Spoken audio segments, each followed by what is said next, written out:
Au pas camarade, chapitre 2. J'attends Oswald au vestiaire, mais il ne se montre pas. J'arrive juste à temps pour l'assemblée. L'auditorium est presque plein, mais ça ne me dérange pas, puisque le siège où je veux m'asseoir est toujours vide. Je me dirige vers l'avant, au centre. Julia est seule à occuper une place dans la première rangée. Où est passé Oswald? Il devrait être ici.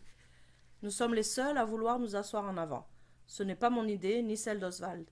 Julia dit qu'en tant que présidente du conseil étudiant, elle doit faire en sorte que tous les élèves et le personnel puissent la voir.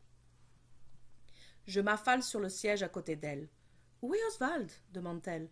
« J'allais te poser la même question. Il a peut-être perdu la notion du temps. »« Il perdrait la notion de sa tête si elle n'était pas attachée à son cou, dit-elle. J'espère qu'il va arriver à temps. Tu ne penses pas... Il n'a pas été exclu, dis-je. C'est une idée ridicule.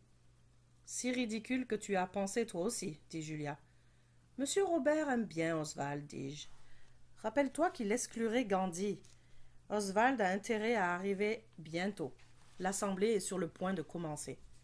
Je regarde ma montre. Elle est réglée sur l'heure de l'école, à 1 seconde près. Il reste moins d'1 minute avant le début de l'assemblée.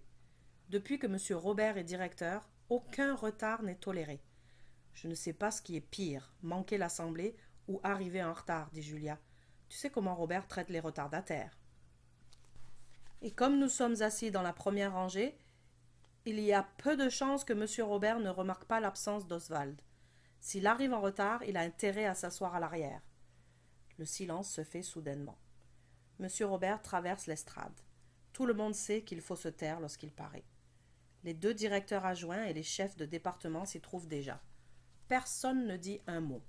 Ils connaissent eux aussi la consigne. Monsieur Robert peut être sévère, mais il est juste. Lorsque quelqu'un d'autre parle sur le podium, il écoute attentivement, les mains sur ses genoux. « Bonjour, dit monsieur Robert. Je suis heureux que vous ayez choisi de vous joindre à nous en ce beau vendredi après-midi. »« Comme si nous avions le choix, dit Julia tout bas. Elle fait sans cesse des commentaires, mais jamais assez fort pour que monsieur Robert l'entende. Je veux d'abord féliciter notre équipe féminine de volley-ball qui a gagné le championnat de la ville. La foule applaudit et siffle. La clameur s'atténue graduellement. Je vais maintenant vous annoncer une autre façon dont notre école va se distinguer. Le conseil scolaire a choisi notre école pour son nouveau projet pilote. Laissez-moi deviner, des chiens de garde ou des barreaux aux fenêtres, chuchote Julia. Ce nouveau changement va permettre d'améliorer la sécurité de notre école, continue monsieur Robert. Les idées de Julia ne sont peut-être pas si farfelues. Ce changement va nous rendre plus visibles non seulement à l'école, mais aussi dans la communauté. Empreinte digitale, photo d'identité ou tatouage, murmure Julia. Je sais que monsieur Robert déteste les tatouages. C'est plutôt étrange puisqu'il en a un sur le bras. C'est l'emblème des marines, un aigle posé sur un globe terrestre. Marine un jour, marine toujours.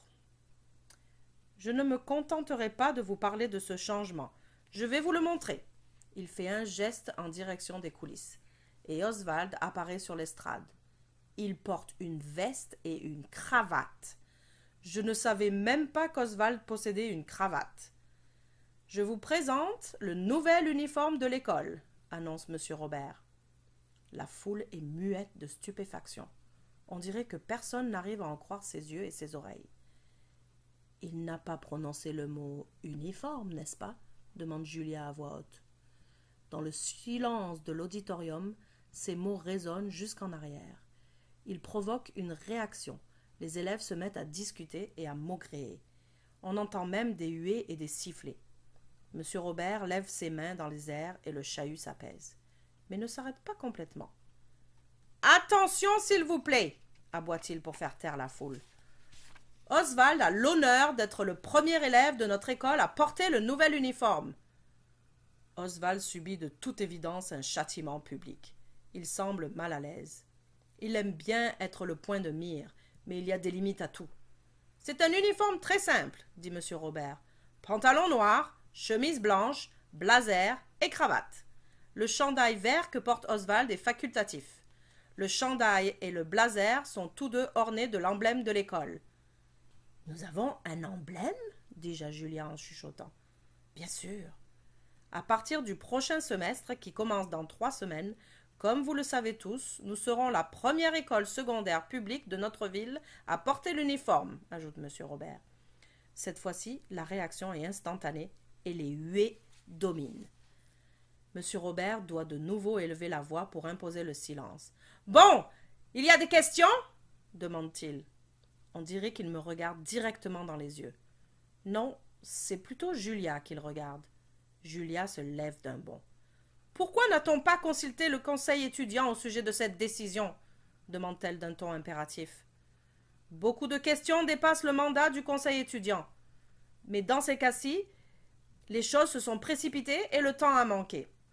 N'est-ce pas injuste que les élèves doivent porter un uniforme alors que certains membres du personnel sont vêtus comme s'ils allaient à la plage ?» ajoute-t-elle. Nous savons tous de quel enseignant elle parle, quoique récemment ils aient commencé à mieux s'habiller. « Je suis d'accord avec toi, acquiesce M. Robert.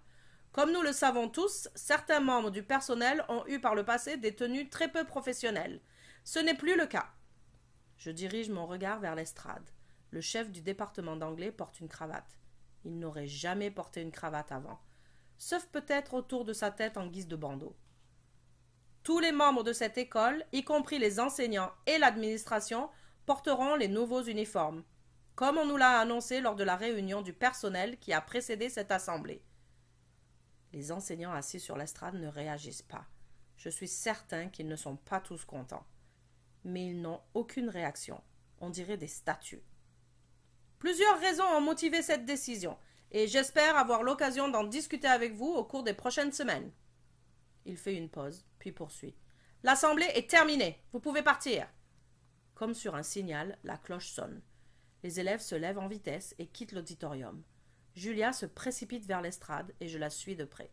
Je ne veux rien manquer de l'action. « Monsieur Robert !» crie-t-elle. « Nous avons à parler, tout de suite !»« Mon bureau, dans 2 minutes. » Elle acquiesce d'un signe de tête. « Et Yann, tu viens toi aussi » ajoute-t-il.